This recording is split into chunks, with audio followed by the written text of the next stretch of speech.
Hi viewers, இன்னைக்கு நம்ம சுபம் படத்துடைய ரிவ்யூ தான் வந்து பார்க்க போகிறோம். சமந்தா ப்ரொடக்ஷனில் தெலுங்கு ரிலீஸ் ஆகிருக்கக்கூடிய ஒரு ஹாரர் காமெடி ட்ராமா தான் பார்த்தீங்கன்னா இந்த சுபம். இந்த படத்தினுடைய ஒரு ஒன்லைன் ஸ்டோரி வந்து என்னன்னு வந்து பார்த்தோம்னா, ஒரு ஊரில் வந்து வயசாகி செத்தவங்கலாம் பார்த்தீங்கன்னா பேயா வந்து வர்றாங்க. பேயா வந்து ஒரு அரை மணி நேரம் பார்த்தீங்கன்னா எல்லாரும் வீட்டிலே இருக்கவங்க ஒருத்தங்க மேலே வந்து பூந்துக்கிறாங்க. அவங்க வந்து பார்த்தீங்கன்னா ஒரு சீரியல் பார்க்குறக்காண்டி வந்து வராங்க, ஒரு அரை மணி நேரம் சீரியல் பார்க்குறக்காக.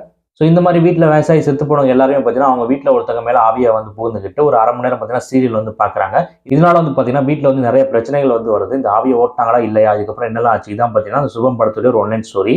இந்த கதையை வந்து பார்த்தீங்கன்னா சுத்தமாக லாஜிக் இல்லாத ஒரு கதை தான். பேய் படத்தில் வந்து லாஜிக் பார்க்க முடியாது. அப்படியே இருந்தாலும் இந்த படத்தில் பார்த்தீங்கன்னா வயசாகி செத்து போனவங்கன்னா பேய் வராங்கன்னு சொல்கிறாங்க. எந்த ஊரில் வயசாகி செத்து போனவங்க வந்து பேய் வந்திருக்காங்க? அவங்க வந்து வர்றதுக்கு சான்ஸே வந்து இல்லை. ஸோ கதையை பார்த்தீங்கன்னா ஒரு மொக்க கதை. கதை தான் வந்து மொக்கையாச்சு. ஸ்க்ரீன் பிளேயாவது ஒழுங்காக பண்ணணும். ஏன்னா எவ்வளோ மொக்க கதையாக இருந்தாலும் ஸ்க்ரீன் பிளே மட்டும் நல்லா பண்ணிட்டா போதும், ஒரு படத்தை வந்து சக்ஸஸ் பண்ணி வந்து முடியும். ஆனால் அவங்க வந்து ஸ்க்ரீன் பிளேல பார்த்தீங்கன்னா அதுக்கு மேலே கோட்டை விட்டுருக்காருன்னு தான் வந்து சொல்லுவேன். ஸ்க்ரீன் பிளே வந்து படு லேக படு ஸ்லோவாக வந்து இருக்கு. எந்த இடத்துலையும் பார்த்தீங்கன்னா எங்கேஜிங்காக வந்து இல்லை. படம் முழுக்க பார்த்தீங்கன்னா போரிங்காக ஸ்லோவாக தான் வந்து போகுது. பார்க்குற ஆடியன்ஸ் ஒரு இடத்துல கூட பார்த்தீங்கன்னா இந்த படம் வந்து சுவாரஸ்யப்படுத்தவே வந்து இல்லை. ஸோ கதை வந்து பார்த்தீங்கன்னா ஒரு மொக்க கதை. ஸ்க்ரீன் பிளே பார்த்தீங்கன்னா அதுக்கு மேலே மொக்கையை வந்து பண்ணி வந்து வச்சிருக்காங்க. ஸோ வேற அந்த படத்துல நல்லா இருக்கான்னு கேட்டீங்கன்னா எதுவுமே பார்த்தீங்கன்னா நல்லா இல்லைன்னு நான் சொல்லுவேன். ஏன்னா இந்த படம் வந்து ஒரு ஹாரர் காமெடி மூவி. ஹாரர் ஒர்க்கா இருக்குன்னு கேட்டீங்கன்னா சுத்தமாக வந்து ஒர்க் ஆகல. வயசானவங்க தான் பேயின்னு சொல்லிட்டாங்கன்னா அப்புறம் எப்படி ஹாரர் வந்து ஒர்க் ஆகும், எப்படி நமக்கு வந்து பயம் வந்து வரும்? சுத்தமாக பயமே வந்து இல்லாமல் போச்சு. காமெடியாவது ஒர்க்காக இருக்கான்னு கேட்டீங்கன்னா சுத்தமாக ஒரு இடத்துல கூட பார்த்தீங்கன்னா இந்த படத்தில் காமெடிங்கிற ஒன்றும் ஒர்க்காகவே வந்து இல்லை. அவ்வளோ மொக்கையாக பார்த்தீங்கன்னா ஸ்க்ரீன் பிளே பண்ணி வந்து வச்சிருக்காங்க. டெக்னிக்கலாவது இந்த படம் வந்து நல்லா இருக்குமான்னு வந்து பார்த்தோம்னா அதுலேயும் பார்த்தீங்கன்னா ஆவரேஜ் தான் வந்து இருக்கு. மேக்கிங் வந்து ரொம்ப வந்து சுமாராக வந்துருக்கு. சினிமாட்டோகிராஃபிலாம் ஆவரேஜ் தான் வந்து இருந்துச்சு. சாங்ஸாவது நல்லா இருக்கும் பார்த்தோம்னா அதுவும் பார்த்தீங்கன்னா சுத்தமாக நல்லா இல்லை. சாங்ஸாக இருக்கட்டும், பிஜிஎம்மாக இருக்கட்டும், எதுவுமே பார்த்தீங்கன்னா இந்த படத்தை வந்து நல்லா இல்லை. சமந்தா தான் பார்த்தீங்கன்னா இந்த படத்துடைய ப்ரொடியூசர். அவங்க ஒரு சீன் வந்து பார்த்தீங்கன்னா கேமியோ வந்து பண்ணியிருக்காங்க. அந்த சீனாக நல்லா இருக்கும்னு பார்த்தா அந்த சீன் அதுக்கு மேலே மொக்கையாக வந்து இருக்கு. ஸோ படத்தில் நடிச்சவங்க வந்து நல்லா நடிச்சிருப்பாங்கன்னா வந்து பார்த்தோம்னா அவங்க எல்லாரும் பார்த்தீங்கன்னா டெபியூட் ஆக்டர்ஸ்.